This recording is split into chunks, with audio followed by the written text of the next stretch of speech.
আসসালামু আলাইকুম এভরিওয়ান। আজকে আমি লাউ দিয়ে মুরগির মাংস রান্না করব। আপনারা খান কি না জানি না, বাট আমরা প্রায় অনেক রকমের সবজি দিয়ে মুরগি বা গরুর মাংস রান্না করে থাকি।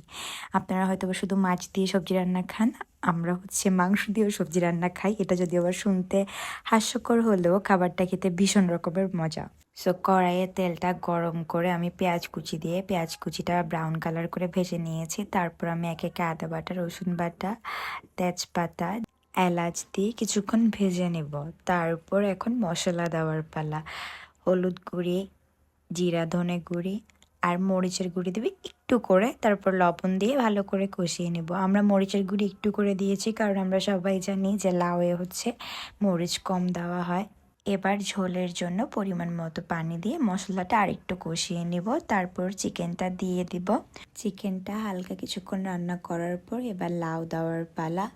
এরপর লাউ আর চিকেনটা ভালোভাবে মিশিয়ে ঢাকনা দিয়ে রেখে দেব। রান্না হয়ে আসার ঠিক আগ মুহূর্তে কাঁচামরিচ দিয়ে দিব। তার কিছুক্ষণ পর রান্না হয়ে যাবে। আপনারা দেখতে পাচ্ছেন যে আমার কণ্ঠ একটু ভাঙা ভাঙা, কারণ আমার ঠান্ডা লেগেছে। তাই আসলে আমি আহামরি কোনো রেসিপি ফলো করি না, আমি আমার মতো করে রান্না করি। আমি মনে করি রান্না একটা আর্ট। সো যে যেভাবে পারেন সেভাবে রান্না করেন, যে যেভাবে খেতে পছন্দ করেন সেভাবেই রান্না করেন। সো আপনারা দেখতে পাচ্ছেন যে রান্নাটা কত ইয়ামি হয়েছে, এবং সাথে যদি লেবুর রস আর একটা নাগামরিচ হয়, অমৃত।